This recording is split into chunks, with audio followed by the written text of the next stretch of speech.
but I put a little twist, a little cat mama twist. It goes a little bit like, oh, my darling, you give me joy, joy, joy. Nobody there like you, my love. You give me joy. Oh, my darling, you give me joy, joy, joy. Nobody there like you, my love. You give me joy, you give me, I go kill you with enjoyment, enjoyment, enjoyment, enjoyment, enjoyment. I'ma kill you with enjoyment. I'ma kill you with, yeah. Oh, my darling, you give me joy. Nobody they like you, my love. You give me joy, joy, joy. Zido, my darling, oh my darling, you give me joy. Nobody day like you, my love. You give me joy.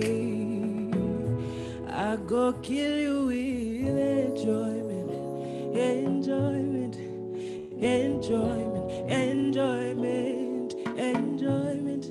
I go kill you with enjoyment. I'm gonna kill you with. I'm gonna use this opportunity to introduce you to the amazing musical lunatics. Shout for me.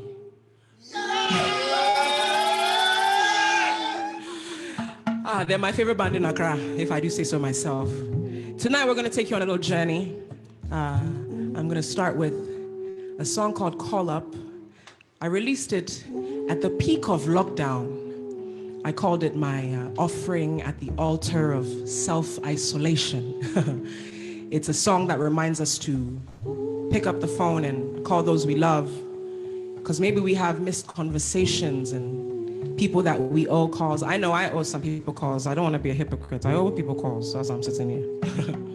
But the song was really to remind us to cherish those we love.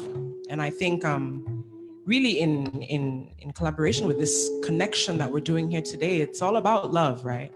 I mean, us being here, it's all love. So you guys, let's give them some call up, huh? Thank you. Hey, showtime.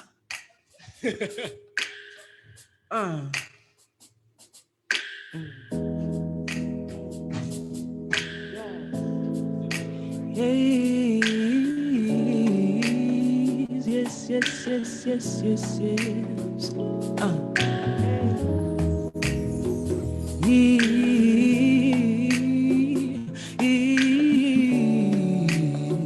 Yeah. Listen, did you see the shooting stars float across the night sky? It's so beautiful. Yeah. And did you see the waterfall under Aurora Borealis? And she meant no malice. Now did you tap in? Did you really feel the wind on your skin? Did you feel the rain? And are you happy, babe? You happy? Oh, okay. I was just checking. Do you see it from your eyes? And is there no surprise? Damn girl, I feel so small, yeah. But listen, said now intergalactic, I am on a spaceship. I am feeling mighty fine, and I'm here for the ride. this time, but tell me, do you want some more? Oh. Tell me what you need and more. what you need and more. Say, tell them to call up your mama, call up your father, call up your sister. Pick up the phone, call up your mama. Pick up the phone, call up your father. Hey. Call him up, call him up. Yeah. Call up, call him up, call him up. Yeah. Call him up, call him up. Huh. So call them up, call them up. Yeah. So call them up, call them up. Call them up, call them up, call them up, call them up. Okay, hold on. I need a. Somebody needs to call their mother for me, or their father. Call somebody for me. Don't you owe your mama a call? Where's your phone? Where's your phone? You have a phone? Who you calling? We really gonna call somebody for y'all right now. Come on.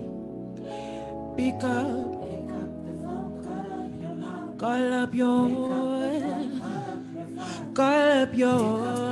Yeah. Call up your. Keep going. Keep going. Who you calling? You calling your brother? Okay. Okay, I'm gonna come to you. Can I go back there? Okay. Has he answered the phone? Hey. Oh, he really made a call. Hey, tell him you love him now. Tell him you wanna. Tell him you love him now.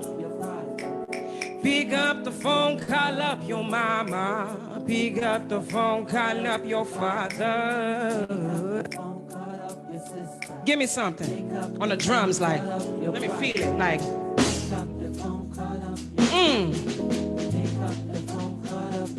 Hey, he's showing off. Ladies, I'm sorry to tell you that he's actually married. So you can't.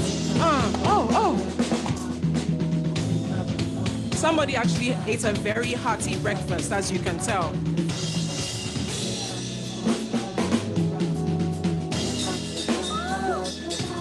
Call him out, call him up, call him up, call him up.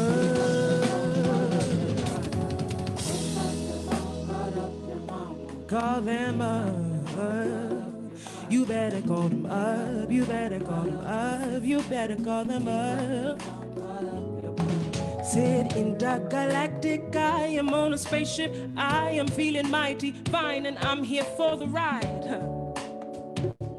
This time, I said, now tell me, do you want some more? Tell me what you need and more. What you need and more. Tell them, like, this is all y'all. Do you want me to call on you? Call who? Call who? You better call them up. You better call them. You better call them. You better call them. You better call them. You better go there. You better call them. Call them. Call them up. I owe my mama a call. Call them up, like. Hey, you better call them up. You better call them up. Yes, you better call them up. Yeah, you better call them. Call them. You call them. You call. You call them. You call them. You call. You better call them up on us. Yeah. Call them. Ah, okay. The band is awake. Hey, good morning, guys. Robert Peters here. My day begins with a hot cup of green tea with lemon. Then I go for a 2-mile walk. And my house sits on an acre, so my work is fully cut out for me. I have been doing some reseeding and some aeration of my lawn. And in between that, I'm developing 2 scripts. One is supposed to be shot by the end of this year. And one early next year. So I have been working with two of my writers and reading script in between, reading some books in between, watching movies in between, and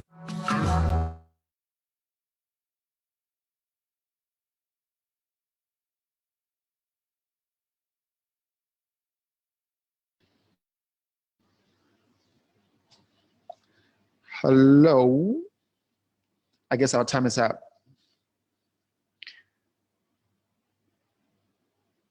Hello, can you hear me though? Can everybody hear me?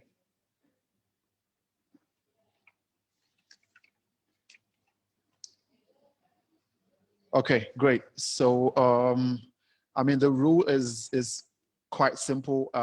If you're not talking, you kindly put your microphone on mute so that the sound will not interrupt the conversation from other panelists as well.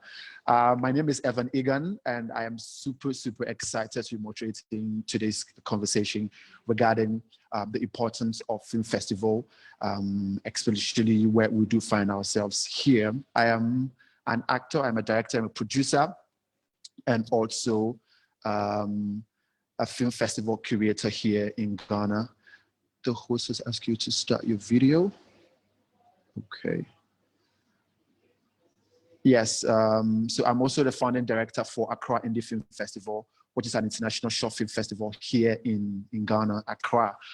And I'm super excited to collaborating with Black Star Film Festival today to embark on this conversation. I mean, I think the environment that we do find ourselves here brings up a lot of questions regarding why we tend to do what we do regarding the film festival and all of that. And I think it's about time that we're able to get into the conversation of letting the world know why film festivals are essentials in the growth of the film ecosystem in the entire world, as well as here in Africa and Ghana, because my experience in FESPACO, I think 2017, as compared to how people assimilate the relevance of film festival here in Ghana, was quite a little bit different. So we will get to know why the different receptions in the various countries and what can be done to bring back the relevance of the festival first form. But I would like to introduce my guest for today's conversation. We do have Mr. Chikesi Nwofia, who is the founding director for Silicon Valley Africa Film Festival. Are you here, Mr. Nwofia? Yes, I can see you. Mr. Nwofia, how are you doing? I'm doing all right. Mr. Nwofia, can you hear me? Yes, I'm doing okay. It's 8 o'clock in the morning here. So, awesome. Awesome. Such a world. Yes.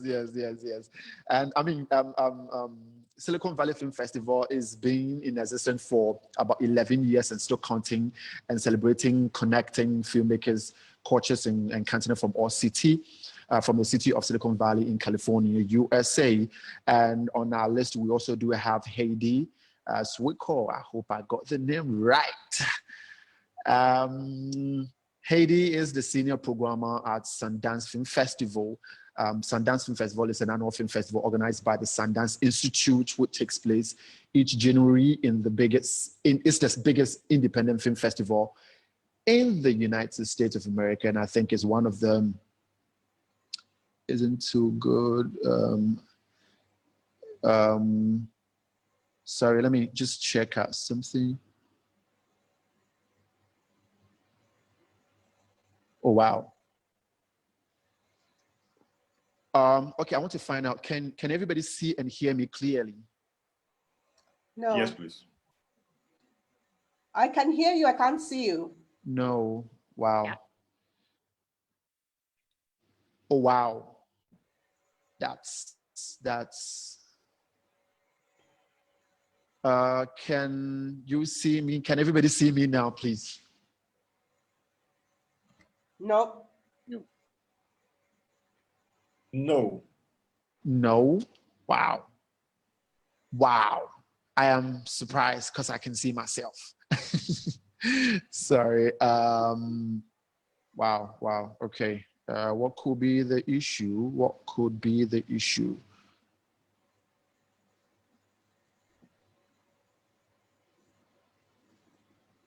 Okay, can I be seen now, please?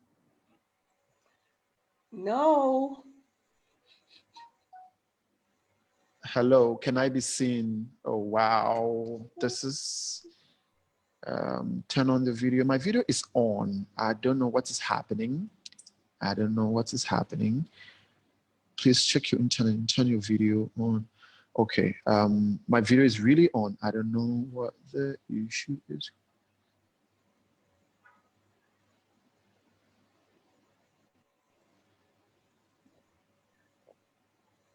Yeah, I might have to sign out and come in again. Sorry about that.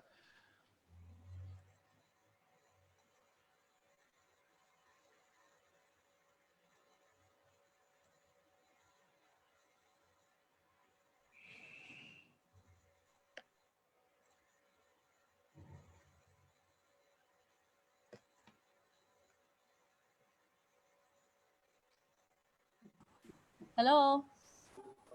Hi, Betuma. Hi. Hi.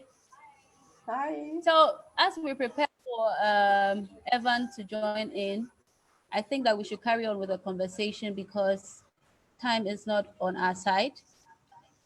So we can carry on until Evan joins us. Okay. So film festivals, that's the discussion we are having. Why film festivals matter, that's the discussion here. And there are over, if I'm not exaggerating, over 3,000 film festivals all over the world. I believe I'm not exaggerating. And this number keeps increasing. So what exactly are film festivals?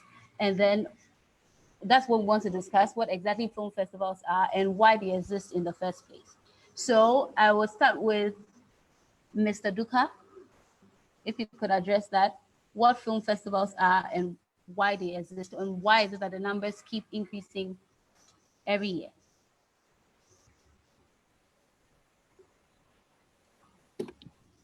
It's a very good afternoon, and thank you, Bentuma. Very good afternoon to your panelists, and of course, I think Evan is back. Greetings from the beautiful city of Calabar, Cross River State in Nigeria. Yeah, your question is very simple. I think over the years, we've discovered that filmmakers on the continent of Africa, and even globally, make films, and there must be a platform of expression, either for the young filmmakers, the established ones. And I'll use a good example with the Abuja International Film Festival, which I founded about 17 years ago, even though I'm not the festival director at this point in time. The festival started 17 years ago, and at that time, there was virtually no film festival in Nigeria. And of course, the Nollywood phenomenon at that point in time was growing exponentially at a point in time that close to 500 to 800 feature films on DVDs were being produced annually, up to 1,000. And these films were most times not seen. Some were seen by a few people. And in this cluster of so many films, there were films that were not seen. And I felt at that point in time, I had gone to a couple of major festivals globally, from the Berlinale to Cannes. And I felt there was a need to create something similar where filmmakers, especially the young filmmakers at that point in time, the objective was to get the young filmmakers who were making either short films, documentaries, whose films could not get into the mainstream distribution platform. And we felt it was a platform to create distribution. So, like you asked, one of the major aim of film festival is for distribution, also for networking, where filmmakers can meet, where they can exchange ideas, where there are partnerships, there are cooperation and all that. And to a large extent, we've been able to achieve that. Since we started 17 years ago, interestingly, we have close to about 20 independently run festivals. And even the one run by the government, which was stopped, has come back, and in the last 10 years, they've been consistent annually. So for us, I feel that film festivals are very important, and they matter. They matter in the sense that they give filmmakers a platform of expression. That's the first one.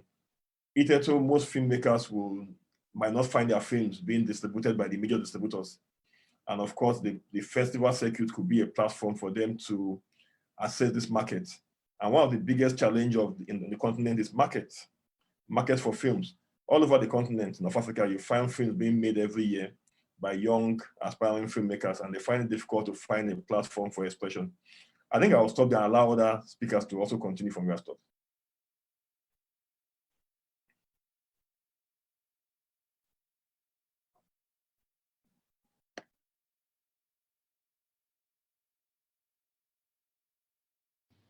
Okay, so thank you, Philippa, for staying out with me. And yes, thank you so much. I think Heidi can pick it up and also tell us her point of view regarding the topic in discussion now. Hello, Heidi? Oh, okay, the host can please unmute Heidi, please. Thank you very much. Hi. So, I mean, You're welcome. I think that was a very, very strong explanation of why film festivals, matter and what the role of them are. And the truth is, like, I mean, across all film festivals, I think it's all about connecting artists with each other and audience. I think within that, there are so many different types of film festivals. There are film festivals that serve a specific audience. If I'm going to talk about, my festival specifically, there's a very established Hollywood system to get, studio movies made.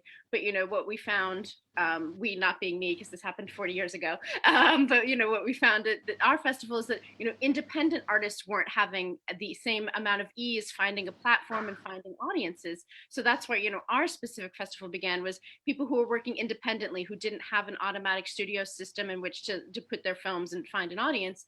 We wanted to create a place for them to support their work and to find their own path to finding an audience. I think to some degree, that's what all festivals are doing. We just all have unique personalities in how we do that. And so for Sundance, ultimately, I think we are both an audience festival and an industry festival. What we are not is a formal market, which, maybe we'll talk more about that too. So all sort of like the deals and business being done happens informally at our festival, but it does still happen.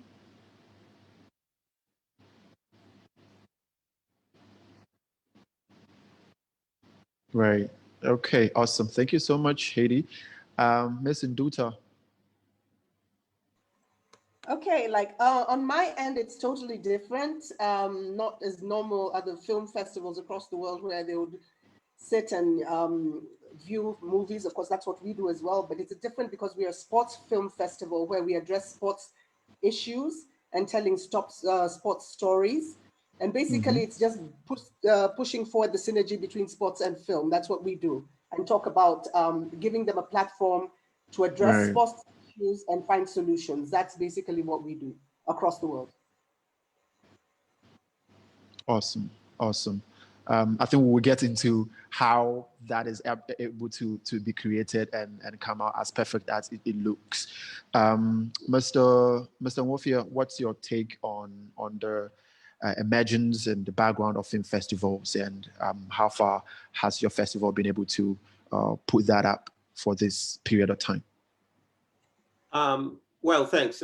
Just like everyone has said, and it's good to see familiar faces. And just as the name implies, film festival. So it's really carving out a day, place, time to celebrate the art of filmmaking in itself, and how that manifests itself in different forms depending on who is presenting it, where it's been presented, can take different shapes and characteristics, if you will. And so for us, just as been previously mentioned, for some people, they focus on sports films, and, others focus on indie films, Hollywood studio films, and so forth.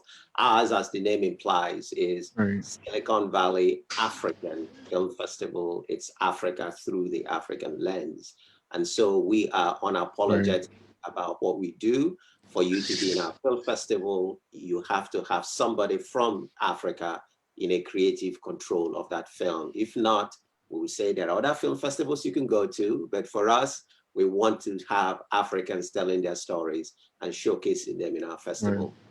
And that's our own niche, and which we know very well, and we'll be doing for 11 years. And so film festivals allow you an opportunity to just take a break, pause, and then celebrate this thing called filmmaking, moving images from whatever slice that you look at it, and lift up the filmmakers. Everyone involved in the value chain of filmmaking gets lifted up, during the process, whether it's a half a day festival, full day, 1 week, 1 month, or whatever it is. So.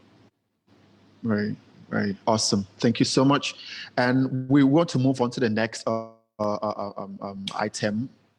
I want to find out administratively, because we do have festivals running different styles or models of or business activities. We want to find out, Mr. Nwafia, continue with the fact that we want to find out whether if Silicon African Film Festival is which type of business model is it operating? And do you think the business model is specific to certain terrain or environment? Again, yes, everything has to be, it's more like everything has to be localized. And so you can learn in terms of business models, you can adapt or adopt certain things, but it's important that your operating environment has to influence the best model in your case. And also depending on who founded it and the group of people and for what purpose, there are film festivals that are mission oriented. There are certain social agency behind the founding of a certain festival. So they have to craft out what model works for them. In our case, we are in Silicon Valley, California, the high-tech capital of the world, just within 10 minutes of where we are located. Is the world headquarters of Facebook, of Google, of Netflix, of Adobe. All of them are here. I've been here for 33 years. We all come together. Our kids go to the same school. We hang out, that kind of thing. But in this middle of education and information, there is still a sense of Africa that is a Tarzan perspective of Africa. And so we felt there was an urgency for us to use the medium of storytelling to begin to flip the script. Let Africans tell their own stories for God's sake, and not what those people think of us, not a white gaze on Africa. And so we decided to create a festival with that particular, agency. And so the best model for us was to go the nonprofit, model, which is registered in the United States here as what we call a 501c3 tax-exempt nonprofit. And so our funding would come from foundations, private donations, corporations, and so forth. And then they can get tax, write-offs with the monies they give us. So that's the model that works best for us, and it's been working for years. Okay. And do you charge for screening fees or for submissions? And what do you think is the motivation behind? Very simple answer is no. And again, that doesn't have to apply to all. In our case, we knew we wanted to lift African filmmakers up. And that's not to say that they cannot afford to pay the fees, but we didn't even want to create any barrier. One of my international advisory board members, Professor Jude, is actually here, he's listening. But they were the ones that said, listen, even if we had all the money in the world, we don't want to place any burden on the filmmakers, whether it's $1 or $100, that shouldn't be an issue. Let them submit their films, we figure it out. And that's the model we're sticking with. Awesome. Thank you so much for your submission. Ms. Haiti, I want to find out what kind of business model is Sundance Institute operating with regards to Sundance Film Festival? And do you charge for screening fees as well as submission fees and all of that? So so we're also a nonprofit, and as you alluded to, like our festival actually began as an offshoot of the Sundance Institute, which works year-round to support independent artists across fiction, filmmaking, documentary, theater, and like many different disciplines, different independent artists from around the world. So since the festival is built into that work and is driven by the cause of supporting independent artists, we are also a nonprofit and rely heavily on individual and corporate sponsorship to make the festival happen. We do not charge screening fees, but we do charge submission fees. And I mean, the reason for that, frankly, is that that money goes toward actually doing the work of watching and selecting the films, as well as keeping our year-round work running. We do receive about 15,000 submissions a year. So it is a tremendous amount of work to actually watch and go through our selection. Wow. So yes, that's the answer. Wow, I am highly surprised. 15,000 submissions per year. Yes. Wow. We'll get about into why motivate. 10,000 shorts, yeah. Okay. Awesome. Okay, so Ms. Florence, we also want to find out the type of business model Kenya International Sports Film Festival operates, and whether you charge entry fees or screening fees.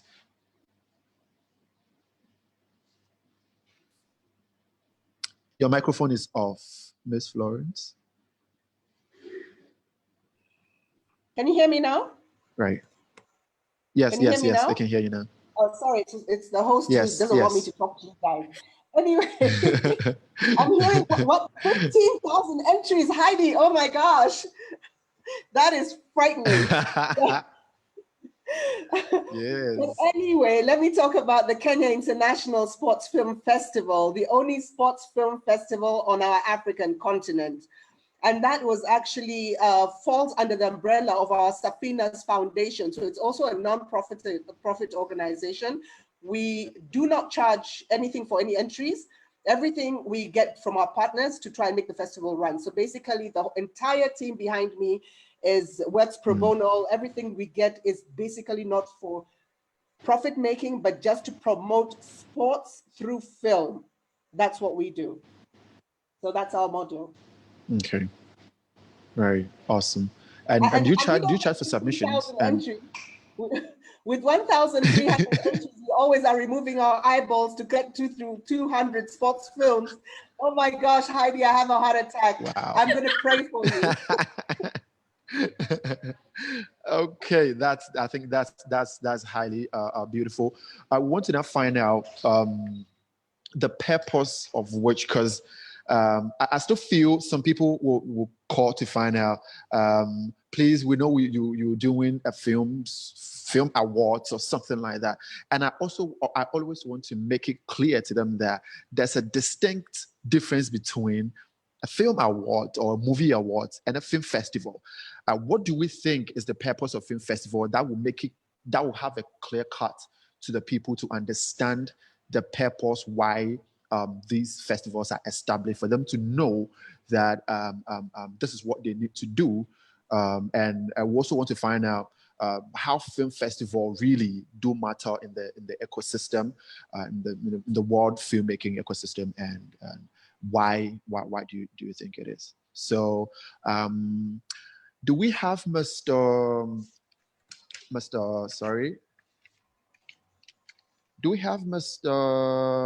Fidelis Duka here? Yeah, I've been here listening. Okay, sorry. Yes. Awesome. So earlier. Okay. All right. Sorry. It was because my internet was just trying to give me a heart attack here. Okay, so I want you to have your take on the importance or relevance of film festival in the filmmaking ecosystem. I think that was my initial intervention. I spoke about that initially when you were not there. Unless you want me to and go back. Okay. Since you have already. Okay, cool, great. I think that will be fine. Very briefly. Like Chike mentioned earlier, it's basically for interaction, and ID has also mentioned that interaction for the filmmakers to have a platform for expression. One of the biggest challenges on the continent is that most filmmakers make films. Most times you don't get to see those films. And these film festivals all over the continent are basically there to create a platform where filmmakers can showcase their film. Also importantly, as I mentioned earlier, it's also for distribution. It's a major aspect of the film festivals. The idea of the festivals, even when we created the Abuja Film Festival 17 years ago, the idea was for us to create a platform where young filmmakers who made short films, documentary films, who could not get into the mainstream market where you had the feature films, could also have a platform where we could bring in content buyers from cable stations and channels to come there and look at these documentaries and short films and see if they could acquire them. And a couple of them were acquired in the last 17 years. So that's the idea, basically. It's a platform for us to exchange ideas. Like Chike mentioned earlier, it's also our own World Cup. When you look at football, soccer, it's our own World Cup where you come together to celebrate. Dovetailing to your next, the other issue you mentioned, the awards, there's a clear distinction between the awards like the Oscars and Sundance, or the AMA Africa, and the Abuja Film Festival or the Silicon Valley Film Festivals. The festivals are longer. They are also a platform where you have several, like what we're doing today. We're having a panel discussion. At the awards, it's more concise. Of course, it's one day. So there's a clear distinction between those two events. They're far different, but they're also, of course, you cannot distance the similarity in the sense that the festivals also have awards, like the Abuja Film Festival, like you asked. When we started, we were receiving several entries. There was a particular year we got up to 2,000 entries. At that point, we were not charging at the beginning. For the first 13 years, we didn't charge any fee. We only started charging, collecting entry fee about 4 years ago, when we found out we were receiving all kinds of films. And one of the reasons why most times when you see festivals charge submission fees is because they also feel that, can you hear me? It's also a way of cutting down the number of entries. Yes, I can hear you.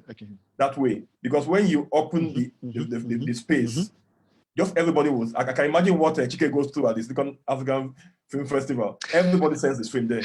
But when you put a fee to it, you consider it before you submit your film for the festival. So when we say that now we'll get less than 1,000 entries, even less than 500 or 700 annually. Like this year, we got about 650 entries. And of course, it's very tedious to even pick out about 100 that will be screened in 7 days. It's tasking. So I can imagine 15,000 that ideas. I can imagine the enormous work. When she mentioned, I almost passed out.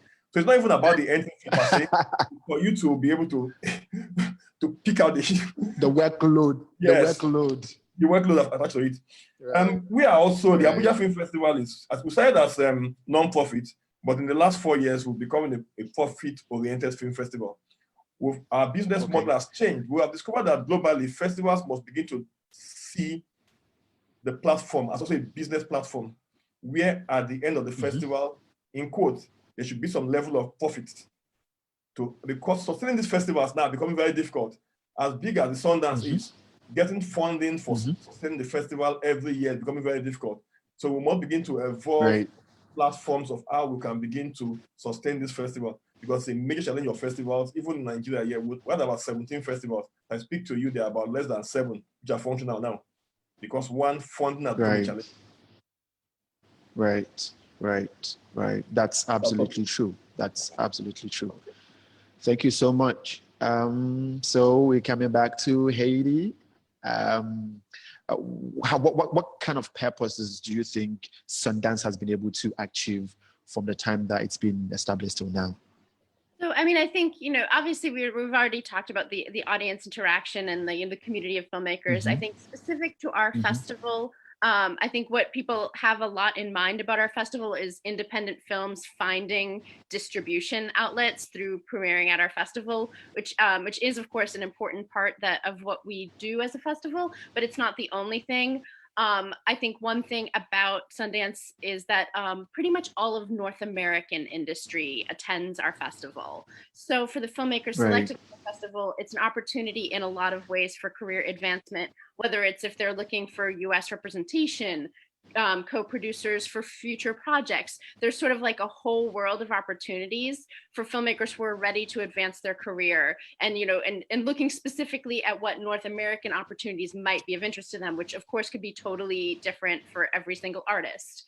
The other thing about our festival is we try to be responsive to what is actually happening in the artistic community. So for instance, in only the last few years, we've begun having an episodic section of our festival because we found that more and more artists are interested in working in the episodic field, and we wanted to support those working independently whose work wasn't already owned by a network and had a clear path to finding their audience. So that's what the sort of role we fill is, advancing filmmaker and artist careers who are working independently to whatever their next opportunities that they are looking for.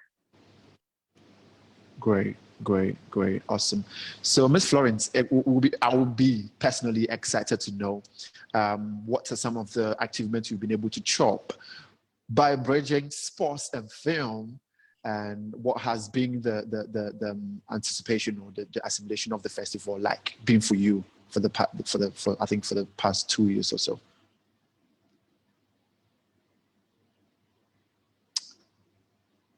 Your microphone is still off. You gotta come back. I keep begging the host, please have mercy on me. I want to speak. Yes, we are back on you now. You can speak. We are excited to hear you. I'll tell you something that we have learned. The first time that we had the Kenya International Sports Film Festival, the minute people hear sports film, it doesn't click. And we realized this is another platform that is different than the norm, to be able to tell stories different than the norm that could actually have be sports themed, whether it is animation, whether it is a short film, whether it's a documentary, whatever it is, it's a different kind of a platform for you to tell a different story. And from the first entries that we did get, it was amazing to see how much creativity is out there. And we were able to give people awards from that particular, different categories that we received. Now, moving in the past 2 years and also talking about the different panel discussions that we had with different international players and different topics, or I'll just give you a few, like we talked about drug abuse, doping, the black market behind sports events. We talked about the differently abled, people call them Special Olympics or disabled. We call them differently abled people. Like, for instance, today we just had, or this week we had a Kenyan professional golf player who's just made it to the Kenya Open, which is an international circuit, and he's deaf and dumb. Now, if we do not tell those stories, if we do not be able to tell or have an opportunity to tell those stories about these kind of heroes, or we call them the unsung heroes of basically our continent, Africa, all over the world, where else will we tell this? Now we got to discover that we do not have any other sports film festival in Africa owned by an African. So of course, being African, we jumped for it. Right. And now we are able to partner with other international sports festivals out there and been recognized by the Olympic Committee. And now we have able to pick those stories and have them going to a World Fix Challenge, which is going to be in Milan in October. So yes, we have given people another opportunity for their work all over the world in Milan. So kudos to Africa. Wow. I am super, super, super excited to hear about that. You can see that. Sports people are always pumped. So, yes. I must also plead, I'm an actor, I'm a filmmaker. But still, this is very close to like my myself. Heart. Awesome. Wow. This is a great stride, and thanks so much to you and the opportunity that you're creating for other unsung people. Thanks so much. This is super amazing. Wow.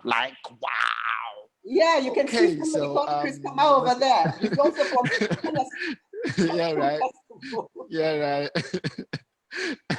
So, Mr. Nwofia, I would like to, we were all caught up in this moment of coronavirus and all of that. Accra Indie Film Festival, the film festival that I'm a founding director, it was quite exciting when it got to that point, because it felt like there's no way that we could forge ahead to find out what new can be done with regards to film festivals.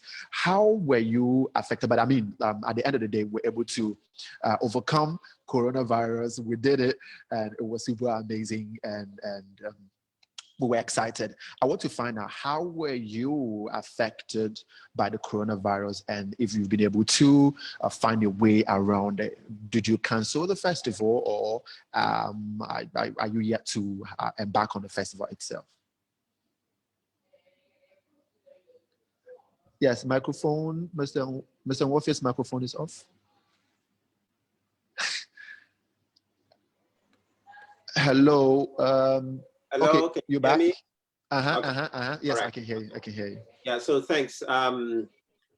coronavirus and how have we been able to pivot. I'm going to answer that, but I also want to kind of tag along with some of the things my previous colleagues talked about, the importance. Swing straight into the coronavirus response. For us as well, also just to add in terms of value that film festivals bring. Oftentimes when filmmakers get together, and I think Fidelis alluded to that, where we're able to provide them technical support, workshops, training, those types of things that oftentimes you will not see in typical other places. And then they get to interact. In my film festival, for instance, a couple of years ago, we had the president, motion picture, sound, and music for Paramount Studios, was there with us for a whole weekend. And we brought him into a room, just a small room with the filmmakers in attendance. So a filmmaker from Sudan, from Nigeria, from Kenya, are sitting across the table with this man, talking about sound and music in film. And they were asking him every question on the face of the planet. And he just spent a whole bunch of hours eating and laughing and talking with them through. Years of film school wouldn't give you that. Also, as film curators and directors, we get calls every single time. Just last week, I got a call, hey, I've been asked to present some films that are African films, to a platform that will remain unmentioned. And of course, Chike, what titles do you have? I sent a bunch of titles in. So there are so many things that filmmakers get to benefit, and not just filmmakers in terms of the directors themselves. Stanford University asked me not too long ago to help them curate something on Nigerian films. And there was a film that I intentionally put in there. It wasn't a glossy film. And guess what? Somebody saw that film and they were interested in who did the lighting for that film. That was it. They were not interested in anything else. And now I've been able to put them together. And so there are so many things that you benefit and get by being part of this ecosystem and being part of a film festival. There's a young filmmaker from Morocco that was at our festival, showed a very short film. And today she's working on a feature length being produced by somebody that came from Norway to our film festival. They just connected at the film festival, 2 women, and now they're working together on a whole different thing. Mr. D on this call, he's been to my film festival in Silicon Valley, all the way from South Africa, and he won an award. I know Judith Audu is on this call as well. Her new film, The Sessions, is actually one of our 2020 official selections. My film festival is actually in 13 days, October 9th to 11th. And so we are going crazy right now. In terms of the corona, I can see. Yeah. So, but the thing, when I talk about the challenges of the COVID-19 era, I think we need to begin to stop whining about it, but begin to look at the celebrations of muscles that we've been able to exercise that we didn't know we had. Look at what we are doing right now. So I bet you, if it wasn't because of COVID, the Black Star Film Festival would have been scratching. It would never happen. How do I fly these panelists in? How do I bring them in? And if you can't come, then it doesn't happen. But look at the conversations we're having. So for us as a film festival, yes, we went through the depression of, oh my gosh, what is going to happen? Our board members got together and said, you have to keep your head up. We can't cancel our festival. We are in the high-tech capital of the world. Adapt or die. So we kind of have been able to pivot to be an online film festival, and we're actually very excited. We're going to be able to have conversations like this. We are no longer bound by time and space, where if you cannot come to the festival, you cannot participate. So there are so many things we've learned. And my plea to colleagues is, when COVID-19 is over, don't lose it. There are things we've learned that we should be able to add to what we are used to doing. To what we already have. So yeah, we can now open up to the world, access the world, have the world access us, create events like this and things like that, and give everybody an opportunity to dial in from wherever they are and participate in what we are doing. And of course, I know that human connection is very important. So we are looking forward to the day where we can shake hands and embrace each other and stuff like that. But Awesome. we've learned a lot of things Awesome. along the way, and and we're looking forward to this year's festival, which again is October 9th through the 11th. 100 films, 40 countries. Yes. It's going to be. Wow. How many days? How many days? It's a whole weekend. We start on Friday, Okay. October 9th, and we're going to wrap it on October 11th. So it's a full weekend film festival. Yeah. Okay. Okay, awesome. We'll be looking forward to that, and you have our support 100% from all the representatives here. Haiti, how was Sundance and coronavirus? We were very lucky. Because we're in January, so we were able to have our last festival, in its, original untarnished form. And we're very lucky that we have an entire year basically to plan for our upcoming festival and to learn from what other festivals are doing and what's working and what isn't, so we can start ourselves very that way. To prepare. Our hope is to have, a hybrid festival where we still have in-person elements of the festival as much as public health allows in Utah, and possibly, and we're planning also for hubs in New York and Los Angeles, and even possibly other cities across the US. Imagining, a world where hopefully people will be able to go to the movie, but may not still feel comfortable traveling. And, and so that's sort of the model we're considering, but also with a healthy expression of the festival taking place online. I think most festivals now know that this is essential in this year. And I think it's a valid point that it should be an essential part of what we do going forward, because as much of a That's challenge awesome. and building that infrastructure, it does actually offer us so much in terms of accessibility, which is a value that's really important to us. Our festival is amazing, but it takes place, 10 days a year in, a small Utah town. Many of the attendees have to fly to get there, pay for a hotel. These build in accessibility issues around the festival, whereas an online expression, this year a large part, but in the future, hopefully a part of it actually allows us to reach more audiences around the country and even potentially the world. So that is actually something that is where it's a huge value. As much as it felt like a challenge right now, it's probably something that a lot of festivals should already have been thinking about, but we're stubborn and set in our ways and used to doing things the way that we've always done them. So I think this is a moment of opportunity. Right. Okay. Awesome. Miss Florence? Yeah. This time the host loves me. Yes. How have been maneuvering during COVID? Yeah, I do. You know what? I'm just looking at Heidi. She's doing 10 days. Yes.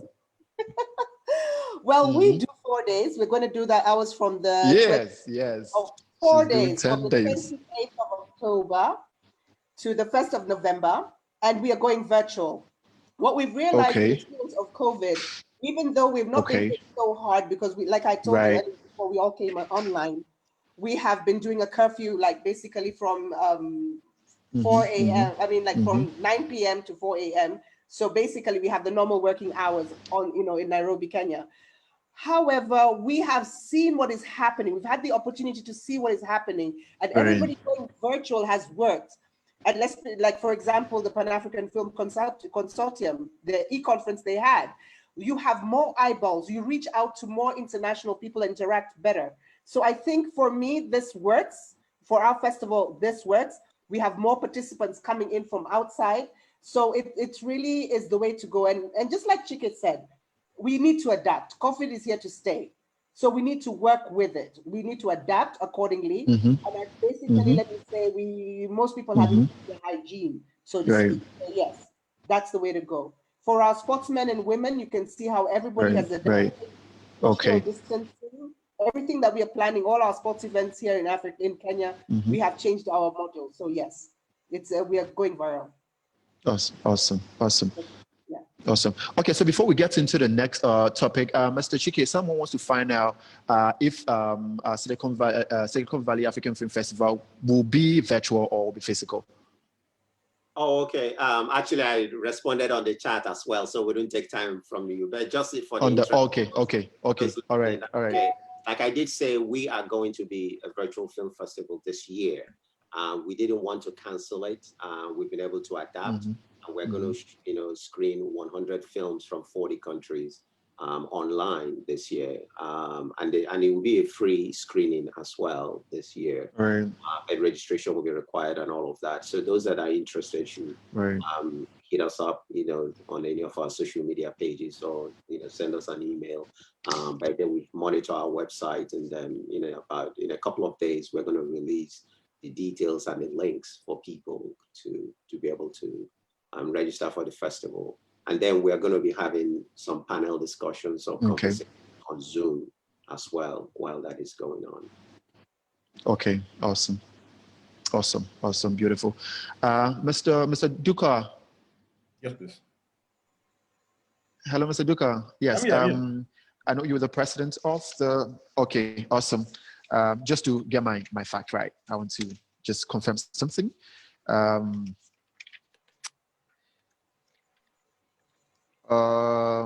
Yes, you were the founding member of African Film Festivals Association. I want to find out a little bit about the association, what it stands, and what qualifies for a festival to be part of the association. And on that, when you're done, I would also like to find out. I don't know whether it's a myth or it's a fact, or it's an experience that film festivals participation in Africa is lower. So I would like to have your take on that, and what do you think we need to, if it's lower, what do you think we need to do to be able to increase the participation level of film festival in Africa? Thank you. I'm a founding member of the African Film Festival Association. We have other members here. Chike Nwofia is also a founding member. Audrey, okay, I've seen somewhere here.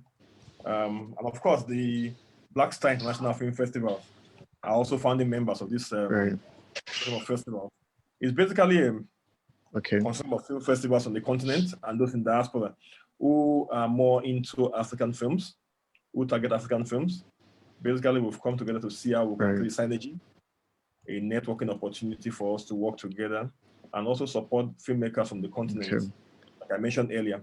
And it takes me to your next question, the issue of interest by filmmakers on the continent for festivals. It's still very obvious that filmmakers on the continent find it more interesting, in quotes, traveling to Silicon to enjoy a beautiful time with Chike at this festival. A filmmaker in Nigeria finds it very interesting traveling to Nairobi to join Florence or join Heidi in Sundance than attending a film festival at home. Same way with the filmmaker in Sundance who lives in Utah, who wants to come to Nigeria to experience the beautiful city of Lagos and all that. That's the whole idea of festivals. But you see, I think the basic challenge of festivals on the continent over the years is that apart from FESPACO, which was 52 years ago, there has been this understanding of the relevance of film festivals to the filmmaker. That is the first problem. And that is where the film festivals have a role to play, in the sense that we need to begin to make the filmmakers understand that this is a platform. Apart from a platform for celebration, like I said in quotes, it's also a platform where if we gather the support of the filmmakers who show support for these festivals on the continent and even the ones in diaspora that target African films, the growth and development of these festivals will be bigger. One of the biggest challenges we've faced over the years has been an apathy, and it's because of funding. Some of the festivals on the continent take place for 1, 2, 3 years, and they go into oblivion. Very few of them have been sustained for more than 10 years. Even the festivals that target African films in diaspora, like the Silicon African Film Festival, is 11 years now. And it takes a lot of courage to keep the festival going. So, and the filmmakers find it very easy to attend Sundance, Cannes, Berlinale, because of consistency. And that's why we've come together and we feel that the stronger festivals on the continent can begin to support the younger ones who are coming up, the new festivals, and begin to give them guidance on how to sustain these festivals. And like you asked, what is the criteria? We are still putting those on paper, but one of the basic criteria that you must run a film festival and you must have had more than one edition. one or two Okay. editions. At that point, it's easier for you when you come in. Apart from that, to also allow festivals like their first edition to also come in, they are associate members, and we'll give them guidance and support. Okay. And because if we begin to network and begin to exchange, like Chike mentioned, if there are fantastic films at this festival, these films can also travel to other festivals on the continent. If we have very good films at the Black Star Film Festival this year, they can travel to Abuja, travel to the African Film Festival in Lagos, or travel to Silicon Valley. That way, you are also supporting the filmmakers by making their films travel around the world. So these are basically things we want to do with the consortium of festivals coming together. And one of the plans is that hopefully at FESPACO 2021, hoping that COVID-19, like you mentioned, will have subsided and there'll be a FESPACO. Maybe it's online, we will launch. Even if it's online, we will launch online. Right. Awesome. Thank you so much. Mr. Chike, what's your take on the African participation, African filmmakers in participating in especially African film festivals? I was at FESPACO in 2017. I loved it.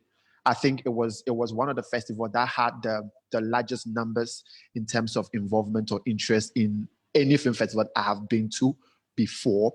But I think their story is somehow different from other film festivals. What makes it different, and what makes filmmakers probably find only FESPACO more interesting than other film festival to participate in?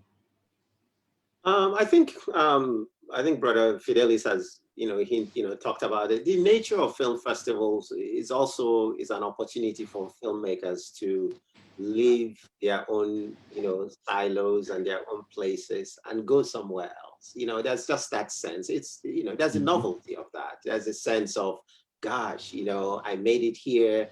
I made my film and being recognized in California. There's just something about that. And likewise, those in California would love to come to Calabar, would love to come to Abuja, come to Lagos, or come to Nairobi, or Ghana, or Kigali, and that type of thing. And so there's that thing about it.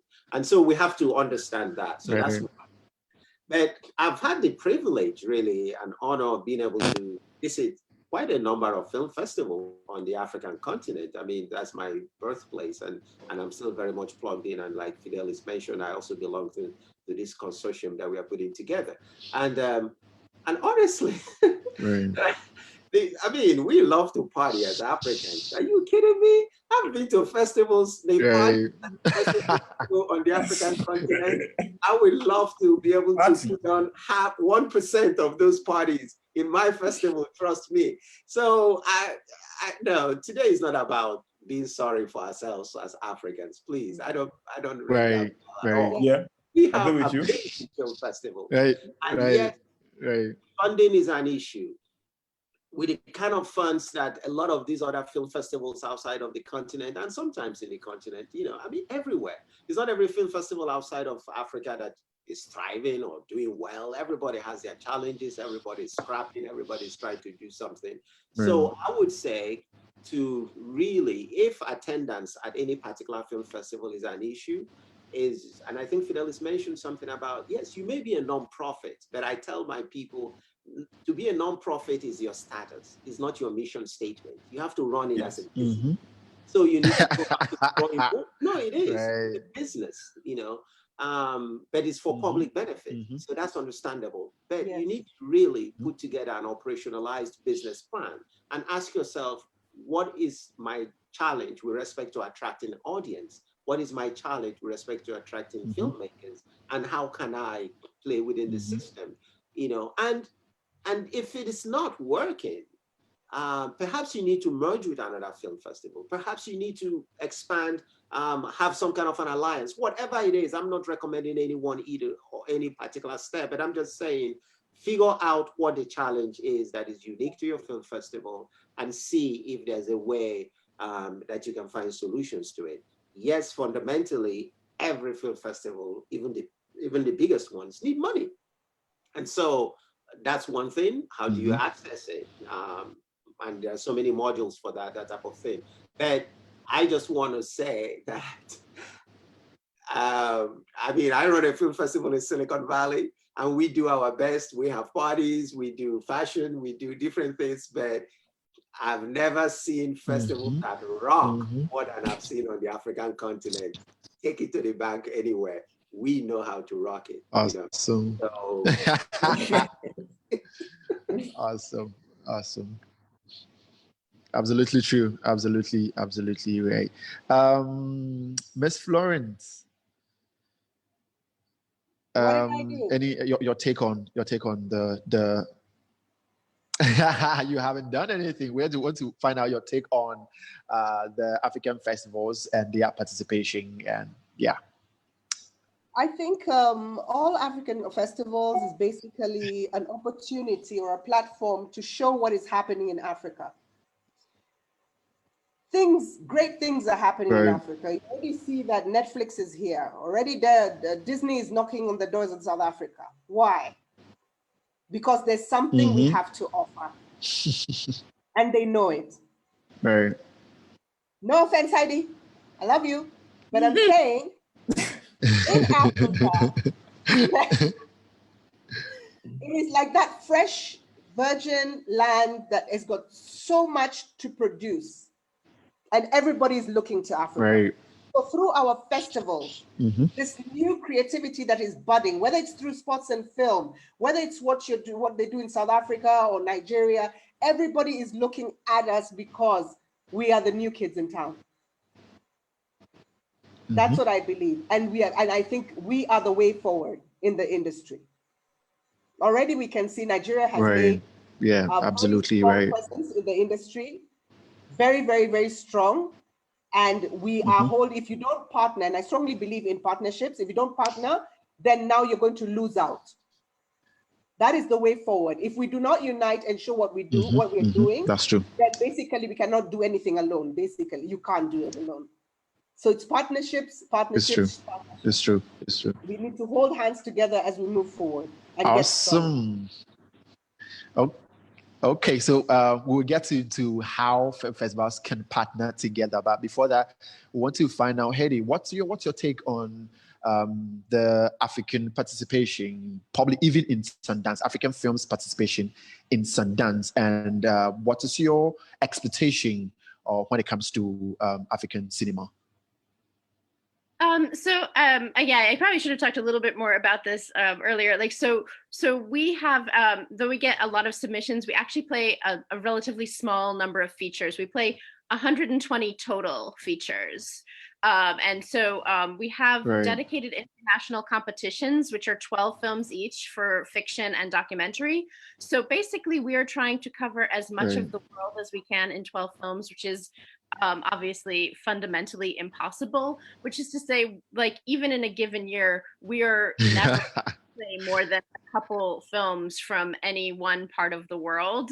So when we're looking at films, like, I want to see every film because I want to find the film that's going to be best served by what our festival is, how we work, like what film is really going to flourish at Sundance. So I am very happy to watch, for international fiction films, it's like 1,500 for those 12 spots. So which is just to say, we're never going to play like a huge amount of films from any one part of the world. Half our program is usually US, but the rest of the world shares everything else. And from every, part of the world, what we're looking for are fresh voices, like films that couldn't have been made in the US, films that have a unique story to tell and a fresh filmmaking voice. Like, that's what we're really driven by. And we really want to find, like, them from as many places in the world as we can. The exact like balance of which parts of the world are represented in the program each year is different. But just to say, like, it's never going to be, unfortunately, like, hey, from any one country, we're playing so many films because we have just such a limited number of slots. It's about finding the right film that we're going to offer that opportunity to, which is going to be an independent voice, a fresh take on cinema. So, for instance, this year we played a film from Lesotho, This Is Not a Burial, It's a Resurrection, in our dramatic competition. We played a film called Softy from Kenya in our documentary competition. So, so it's about just finding that right film that excites us, that we feel like we're going to open up the right doors to the right opportunities for. I don't know if I answered your question. Is there anything else I should say specifically? I mean, I guess the other thing I would say is about, like, when we're talking about like the African festivals, when we program so few films, but we want to know about everything, my ability to travel is greatly limited. I try to travel as much as I can, but there's only a few of us doing international cinema, and there's a whole world again that we're trying to find films for. So there's the essence of word of mouth. Like when I hear about a film that has been doing well on the festival circuit, I want to see that film. I personally am not going to play that film because we're a festival that asks for world or international premieres, but tracking is a huge part of my work. So if I see a film and I'm interested in it, I am going to be like, stalking is such a terrible word, but like, on the internet saying like, what's that film doing next? So like, and putting it in my database and following that film. Because if I like what someone does, I want to see what they're going to do next. And that is just another thing that sort of the whole festival circuit helps each other. Can I jump in just quickly? And I know, yes, because of what happened, and I think this is important. One of the things that we have been working on and doing for the last few years, and I will encourage, I think as we form this association of film festival directors that cater to African films, is to put more pressure on international film festivals, the big ones, so to speak. And we've been able to achieve some success in this field. When you hear about the Netflixes and Disneys and all of that, these things don't just happen overnight. The African continent has been historically discriminated against because of the historic white, racist white story and white gaze has not been able to, to live up to, so to speak, some kind of expectations. And so one of the things that we started doing so many years ago, in fact, right from the birth of our film festival, is also to talk to some of the bigger film festivals and to say to them, we must begin to find a way. We can help you. We can create outside of your main competition, some kind of an Africa pavilion, kind of an Africa program, so that we're not saying give these films awards, but we need to begin to sensitize your audiences and the people that patronize you to stories coming out of the African continent, and not only when they are made by white people.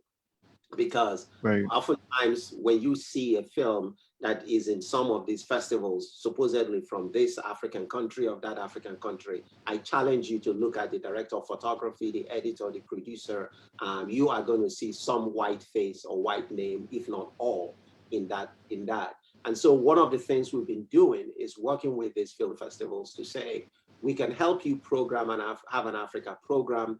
You don't have to put it in competition, but we know that if we can do that year after year, year after year, then things begin to happen. We want people to begin to understand that when you encounter Africa, you must encounter Africa on Africa's own terms. And it's important that without being apologetic about it, that continues to come through in whatever we do.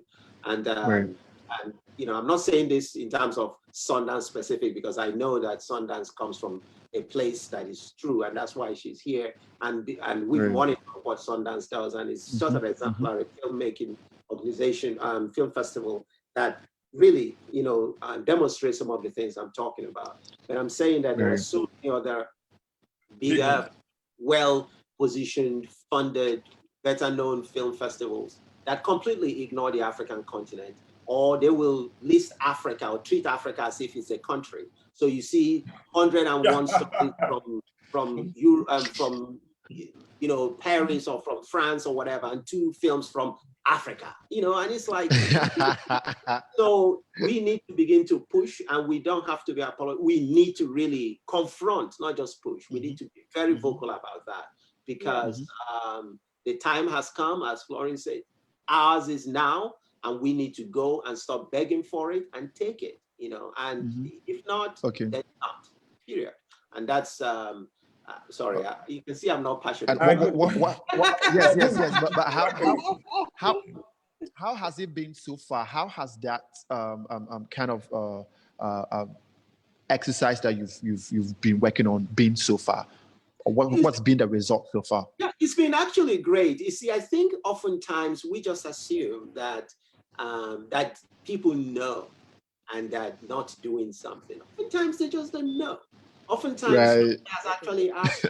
Oftentimes they've not been asked in the right way. And so whilst you see me getting passionate and all of that, but the approach has to be diplomatic. The approach has to be from a place of love, from a place of trying to from a place of trying to say, absolutely, really helping them, reach more markets. Like Florence said, 1 billion people on the African continent can no longer be ignored, and so you have to come at it, expand it, their lenses, really. Let them understand what they've been missing out on. Yeah. Let them understand that the reason Netflix is showing up in Africa is not for charity. They're there to make money. So let them understand that, there are all these opportunities that can be explored. And then you'll be so in our case, whenever not every time, of course, we still get pushbacks, but on the most part, when we've engaged in those conversations, even as we are currently in a lot of those conversations, sometimes it takes a year, 2 years, and then something begins to happen. But I'm just saying that the time has come, and we cannot just sit idly and just sit there and say, "Oh, it's their thing." No, help them out. Yes. Them opportunities. Absolutely. Thank you so much. So, someone on the platform is asking if the guests can share their emails on the platform for them to have access to that. Okay, so yes, we want to delve into. We've been talking about how important funding is to every success film festival, as well as having the business set of mind in perspective of creating everything, so that even if you're running a non-profit, you know that you have a business set of negotiations surrounding the things that you want to put it together. So we want to find out, Mr. Nwofia, how do you fund? Because where the festival, to find out how do you fund the festival, and what are some of the business decisions that you take that still has been able to make Silicon Valley African Film Festival being able to exist for this number of years? It's a very simple answer. Fidelis is here. He writes us the check every year, and we just do it. Fidelis, write me a check. Oh my goodness. People don't know he's a multi-billionaire. Anyway, no, I won't put you on the spot. The tax people will come after you, Fidelis. Please, I don't want that. But anyway, no, but seriously, how do we fund it? Mr. Fidelis, so send me your email so that I will send you. But anyway, how do we fund the festival? Every year is still a struggle. Every year is still a challenge. But one thing we did very well right from the beginning was we wrote a strategic plan, and we actually revisit our strategic plan, and a very business strategic plan every 5 years. And so within that, there are levers we pull depending on certain things and all that. But primarily, the bulk of our funds comes from the government, the city government, the county government, foundations. The California Arts Council is a major funder of our film festival. The city of San Jose itself, the de facto capital of Silicon Valley, puts a lot of money in our film festival. The county of Santa Clara funds our festival. The Silicon Valley Community Foundation is a funder. Silicon Valley Creates is a funder. So these are, and then of course, we have also been very smart in terms of doing some interesting partnerships. And so, for instance, if we have a film that deals with, gender issues, we look for organizations that support, issues of gender, and then have them present the film for it. I remember talking about sports. There was a film we had so many years ago that had to do with women playing soccer, and these were grandmas that were playing soccer, and how that helped raise the health index within that community. And so what we did was we went to the local Women's Soccer Foundation here and had them present that film and actually had them talk to our audience about women in sports and that type of thing. So we've been very, very smart about those kinds of things. We look at the films, we look at them across regions, disciplines, see who can partner with us on those in terms of presenting specific films. But then we also go after some of the, the bigger dollars from corporations and that type of thing.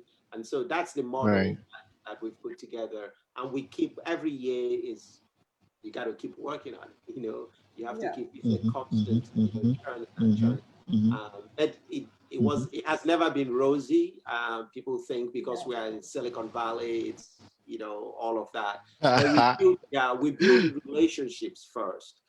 2 years ago, all the filmmakers that came to our film festival, we hosted them to lunch at the world headquarters of YouTube.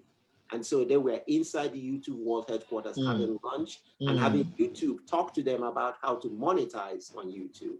But then a year after that, YouTube become a sponsor. Last year, they went to Adobe. They visited Adobe. They were shown all the tricks and software from Adobe. Now this year, Adobe has donated their software to us. You see, so you build these relationships, and it's being strategic about it that has helped get us where we are. But it's still a struggle, And then, of course, Fidelis asks us how much we need, and then he writes the balance. Okay, so Mr. Fidelis, I have to also send you my proposal for next edition of the festival, so that you can send us some check. It's very important that we need to get. No problem. Oh, thank you. You bald-headed, right? Yes. Okay, so Ms. Florence, we want to find out your take on festival funding and business decisions regarding how to sustain the film festival and all of that. Okay, apart from the big fat check, or let me say the big transfer that I'll get from Fidelis. Thank you, Fidelis, in advance. We basically, just like Chike said, we have a lot of local partnerships. Look at all of you laughing. I'm serious now. Okay. From the Kenya Film Commission, we have to work with government. Very, very important, because the Kenya Film Commission's mandate is to promote film in Kenya, regardless of what theme that you have. We work together with the Kenya Film Classification Board. We work with the ministry that we fall under, which is Information and Technology. Then, of course, we go to the private sector that work very hand in hand with us. And of course, basically, let's say just what Chike does. If you don't, we knock on doors, and we get a lot of support, whether it's going to be through the IT sector, and basically also depending on the topics that we are having on different panel discussions, like if we're talking about doping and drug abuse, then we will talk to that particular body to probably fund that session. So yes, we work with different partners depending on what I want them to cover for me. So yeah, and Fidelis, thank you. Okay. Thank you, Fidelis. All right, thank you so much. So Haiti, yes, how has Sundance Institute been able to fund Sundance Film Festival for all these years? So, I mean, I feel like it's not so different. We do rely on a combination of, corporate sponsorship, individual donors, and foundational support as a nonprofit artist organization, as well as our proceeds from the annual festival. Because again, we're not just trying to keep the festival running, we're also trying to support year-round artistic support work, which does not actually generate any revenue whatsoever. So the festival itself is our big revenue. The money that we get passes and tickets, in addition to all of our supporters, sort of add up to the way that we're able to continue our work on a year-round basis. Very. Okay, so Mr. Fidelis, you owe me a check. We still want to find out. I owe everybody a check. I'll get a check from ID. Yes, I want to find out what do you. What do you think festivals can do in order to sustain their film festival in terms of business decisions, partnership, and everything relating to funding. Okay, I think I'll just continue from where everybody has made their points, and then basically the same format of raising funding for the festival, either government funding, NGOs. But in the case of Abuja, we have been able to create a different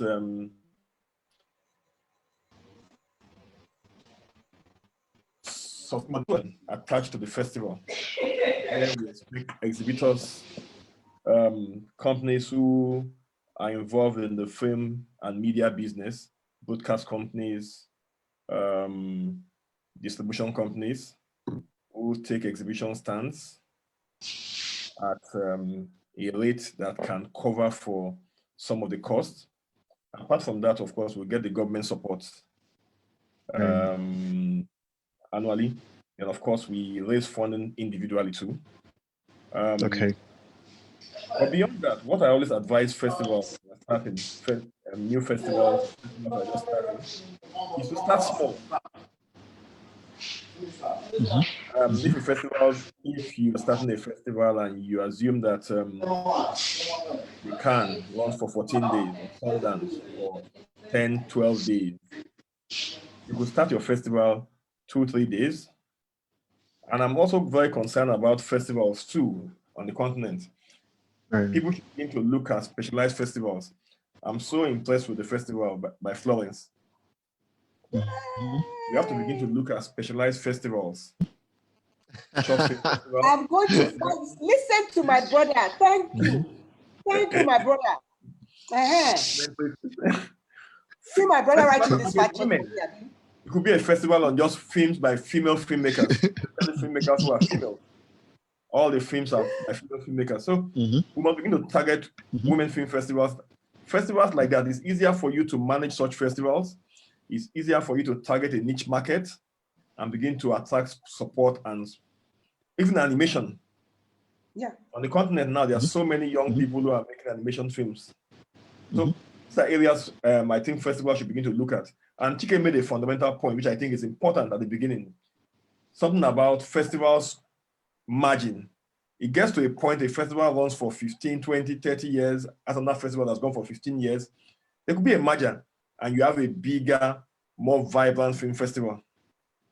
So for me, the key for any festival is sustainability.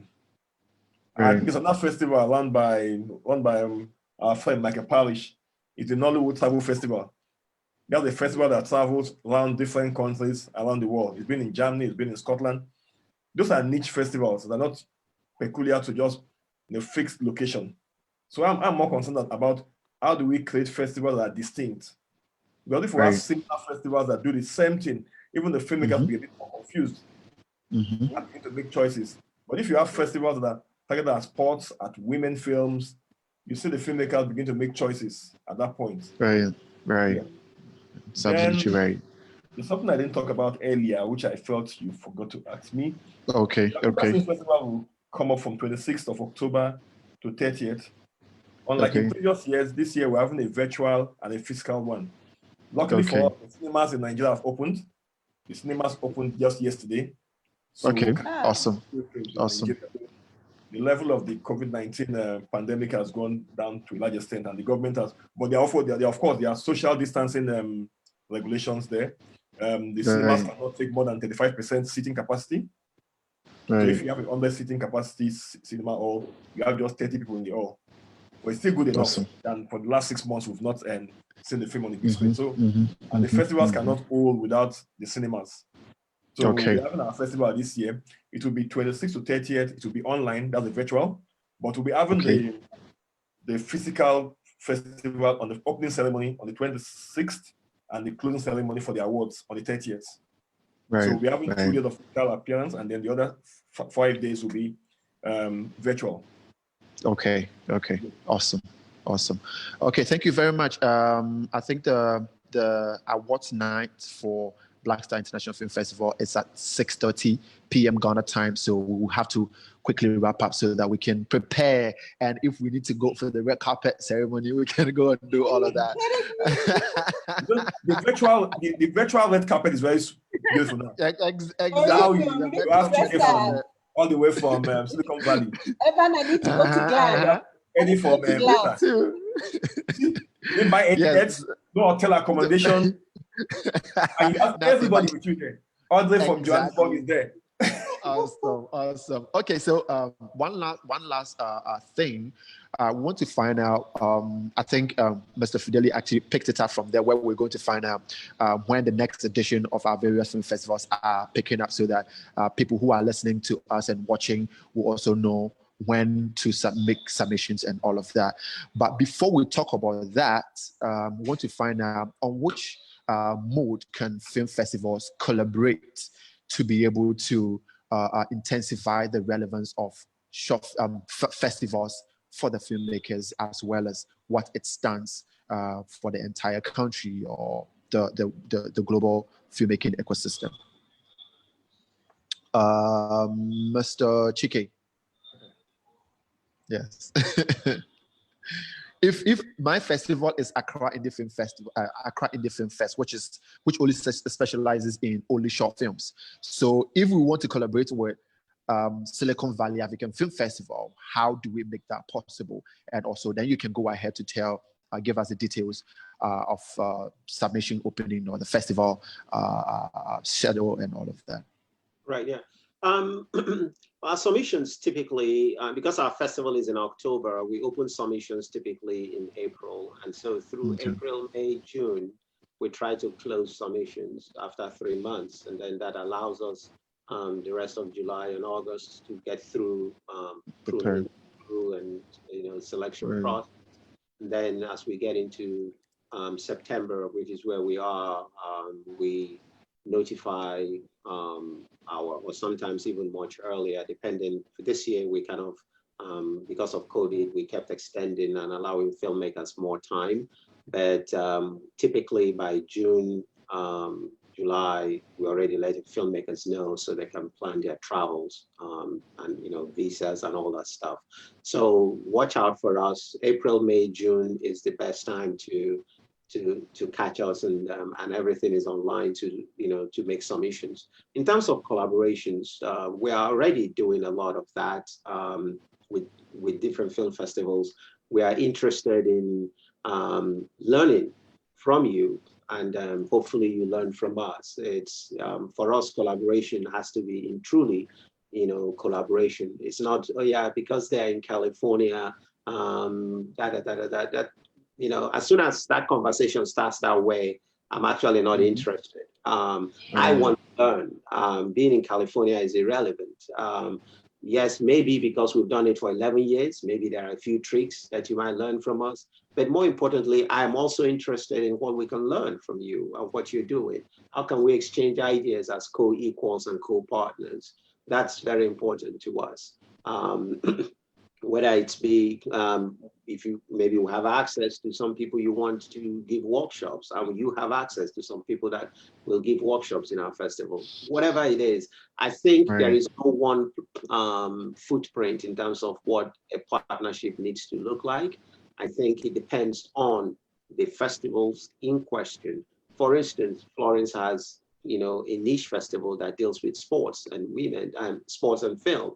Now I know that perhaps I could, and collaboration doesn't have to be all of a sudden we're doing the exact same thing. Now, if I'm looking for a theme that has to deal with that, or I know who to call and say, hey, who do you have, or what do you have, or how can we make this happen? If I'm trying to create a panel that deals with a certain thing, I know who to call. That's how collaboration starts. It starts with relationships first, starts with understanding why you're even doing your film festival in the first place and where possible areas of intersection lie.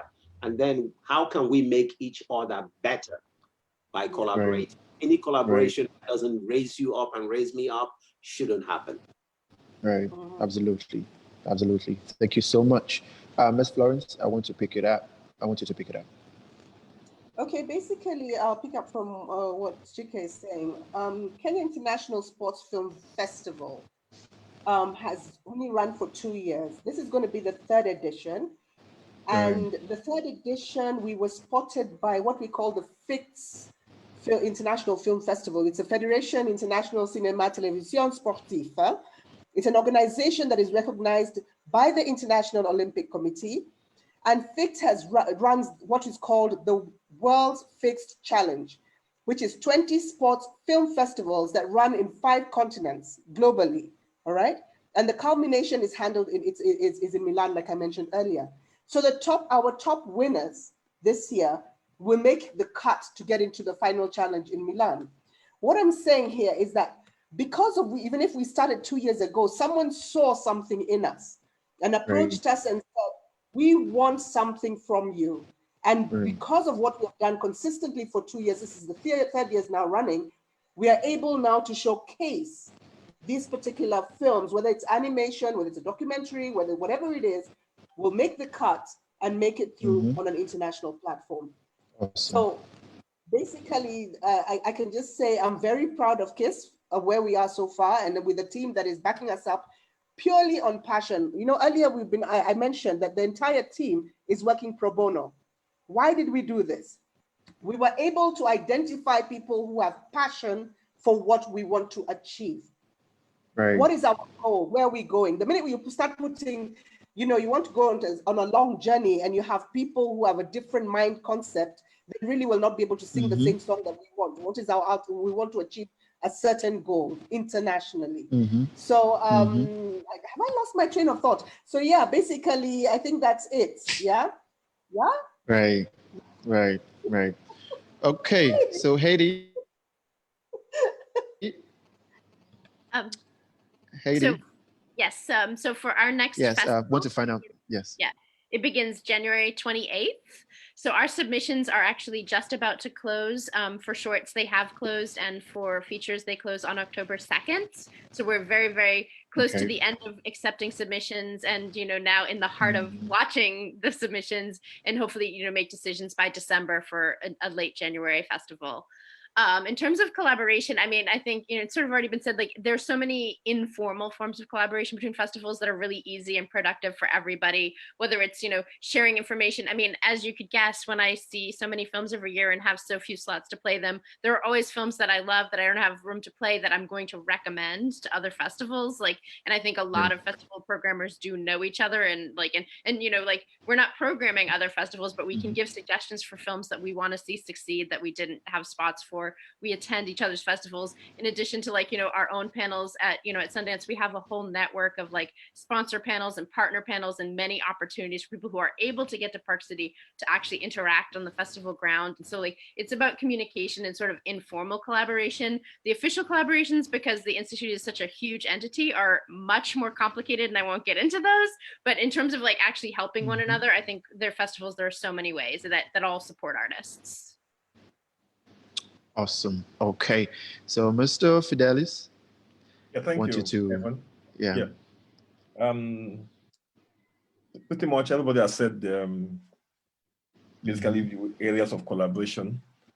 We hope that this is also a platform for collaboration. We've all met here. We're meeting for the first time. We've met people who've met in the past and we know. I think the most important thing to mention now is that the Abuja Festival will be this edition will be from the 26th to 30th of October in Abuja, the capital of Nigeria. Then, of course, next year's submissions will start in February, 1st of February till June. We give a 4-month window to allow for filmmakers to have enough ample opportunity to submit their films for the festival. That's pretty much. And then, of course, I will say that let the conversation continue. We've started the conversation. I think we can begin to build more partnerships, like Chike mentioned. It starts with this whole process here, and we can continue after this discussion and begin to open up other opportunities.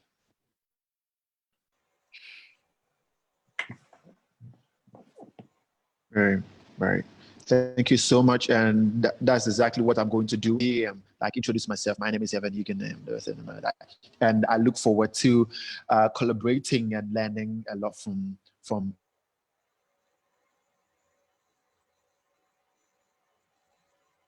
each and everyone here. I want to say a very big thank you for, of course, the award ceremony is scheduled at 6:30 p.m. Ghana time. My senses have lost it a little bit, so I can't tell how it's going to be and everywhere. But I know in Nigeria it will definitely be 7:30. So I want each and everyone to just go get our red carpet gowns and everything, so that we can be part and see who is going to win what. And you're already there, right? And I want to say special thank you to the partners of Black Star International Film Festival, regarding to Tapioco, GH Movie Freak, AmeyoDebra.com, Vibes in 5, Ghana Reporter, BlogG.com, African Regent Hotel, all of the partners who have been able to be part of this, because we, as much as we love doing all of this, we can do them alone. We want support from all possible angles so that we'll be able to put all of these conversations and more experience together and make this possible. I want to say a very big thank you for joining us. If you were part of this conversation on Facebook, on YouTube, wherever that you're watching us live from, we want to say a very big thank you. My name is Evan Egan. And I also want to talk about Accra Indie Film Fest, which will be opening for our next edition of the festival, which is going to be our third edition. Actually, it's an international short film festival, which happens here in Accra. And our next, we had this year's edition also virtually from 20th, I think, to 24th July. And so we are preparing for the next edition next year, which we hopefully will be opening the submission pretty soon. So look forward to that. And I want to say good day to each and everyone, and we'll meet at the awards night. Don't miss it. Bye-bye. Right. Thank you so much. Thank you so much. Bye-bye. Yes. All right. Nice meeting you all. Bye. Nice meeting Bye, everybody. bye, Flowers. Bye. Bye. Bye. Nice meeting you, Dylan. Bye. Bye. You guys take Bye. All right. Look Hey, forward God, to see you. The biggest film festival in Ghana, the Black Star Excuse me? International Film Festival, invites you to the first ever live virtual festival dubbed Connect from September 24th to 27th, 2020. Connect and network with international filmmakers online. Watch over 20 new films from amazing filmmakers in Ghana and beyond. Learn about filmmaking and acting from amazing international filmmakers online. Watch amazing performances from budding Ghanaian artists, Rhea Boss, Turley Daddy, Boyd, Asi, and Beryl. Visit our website on www.bsiff.org to register and be part of this amazing virtual experience. BSF Connect, stronger together.